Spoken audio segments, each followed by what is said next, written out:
दरअसल जो गोपियाँ थी जब यहाँ पर नहाती थी तो वो निवस्त्र होकर नहाती थी।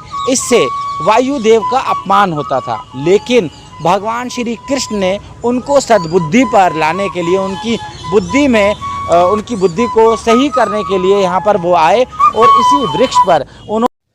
राधे राधे दोस्तों, आप देख रहे हैं साधना धर्म रक्षा और आपके साथ मैं हूँ विनोद कुमार। ये वह वृक्ष है था। दरअसल जो गोपियाँ थी जब यहाँ पर नहाती थी तो वो निवस्त्र होकर नहाती थी। इससे वायुदेव का अपमान होता था, लेकिन भगवान श्री कृष्ण ने उनको सद्बुद्धि पर लाने के लिए उनकी बुद्धि को सही करने के लिए यहाँ पर वो आए और इसी वृक्ष पर उन्होंने गोपियों के जो कपड़े हैं वो उठाकर रख दिए। अब जब गोपियों को ये बात पता लगी तो वह समझ गई कि ज़रूर ये भगवान श्री कृष्ण की ही लीला है। उसके बाद में उन्होंने भगवान श्री कृष्ण को बड़ा डराया। उन्हें ये भी कहा कि मैं आपकी मैया यशोदा को बता दूंगी कि आपने हमारे वस्त्रों का हरण कर लिया है। पर भगवान के आगे किसकी चली है? भगवान श्री कृष्ण नहीं माने और भगवान श्री कृष्ण ने उनके वस्त्रों को देने से साफ साफ मना कर दिया। इसके बाद में उन्होंने कहा कि जिनको भी अपने वस्त्र चाहिए वह गोपियां एक एक कर आएँ और अपने वस्त्रों को लेकर जाएं। लेकिन गोपियों को ये बात नागवार गुजरी। गोपियों ने कहा नहीं, हम नहीं निकलेंगे। पर भगवान के आगे तो सभी निवस्त्र हैं, सभी नग्न हैं। भगवान के आगे क्या सी शर्म, क्योंकि एक भगवान ही है जो हमको हर दृष्टिकोण में देखता है, चाहे तो हमने वस्त्र धारण कर रखे हों या नहीं। फिर एक एक गोपी बाहर निकली और अपने वस्त्रों को लिया। इससे भगवान ने उनकी जो चीरहरण जो कॉन्सेप्ट दिया गया है वो चीरहरण का नहीं है। भगवान ने जो उनकी बुद्धि को सही मार्ग पर लाने के लिए उनका ये एक लीला रची जिसे कहा गया गोपियों का चीरहरण। तो गोपियों की बुद्धि में जो एक अनिष्टता आ गई थी, जिससे वो नग्न होकर नहाती थी सरोवर में और वायुदेव का अपमान करती थी, तो उनकी इस बुद्धि को सही करने के लिए भगवान ने ये लीला रची। और देखिए यह पेड़ उसी दौरान का है, इतना ही पुराना ये वृक्ष है और आज भी ये पेड़ है जो यहाँ पर मौजूद है। अब हमें पंडित जी बताएंगे। हेमंत जी, यहाँ पर जो विधान जैसा बताया गया है, ये वृक्ष इतना प्राचीन है, और भी इसके बारे में कुछ इन्फॉर्मेशन दीजिए। राधे राधे।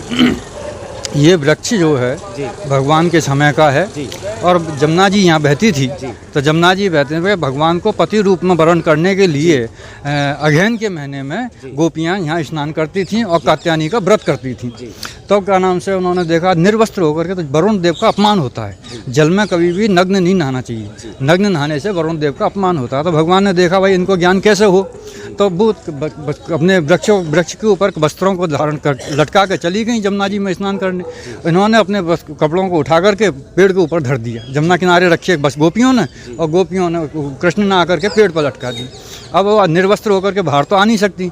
तब उन्होंने कहा कृष्ण को क्या हमारी वो दे दे, वस्त्रों को दे दे। तो उन्होंने कहा एक एक गोपी आओ और ले जाओ। लेकिन अब निर्वस्त्र होकर के पानी से बाहर आना तो वो संभव नहीं था। तब उन्होंने विचार किया, तो उन्होंने फिर पहले डराया कि हम ऐसा नंद बाबा से जाकर कह देंगे। तो क्या ठीक है वो मेरा बाबा है, तो क्या हम कंसी से जाकर कह देंगे कि वो मेरा मामा है। तो क्या आकर के अच्छा भाई, तो क्या तुम क्या नाम से कैसे मानोगे? तो क्या ऐसा है तुम कैसे भी आओ, एक एक जना आना पड़ेगा, वस्त्र लेना पड़ेगा। तब उन्होंने विचार किया कि भगवान के आगे क्या नग्न क्या वस्त्र धारण, तो ये तो ठाकुर जी हैं। तो फिर एक एक वस्त्र आई गोपियाँ और आकर के उनको वस्त्र उन्होंने दिए।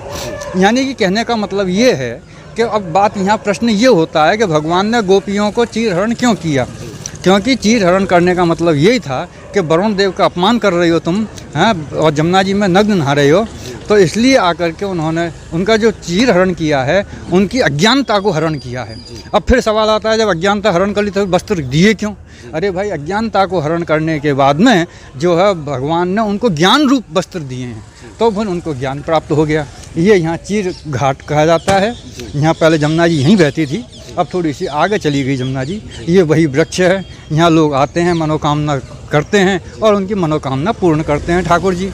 इसी के साथ मैं अपना ही पुराना है वृक्ष, इसी के साथ मैं अपनी वाणी को यहीं विराम देता हूँ। जय जय श्री राधे, जय श्री राधे, जय श्रीमन नारायण।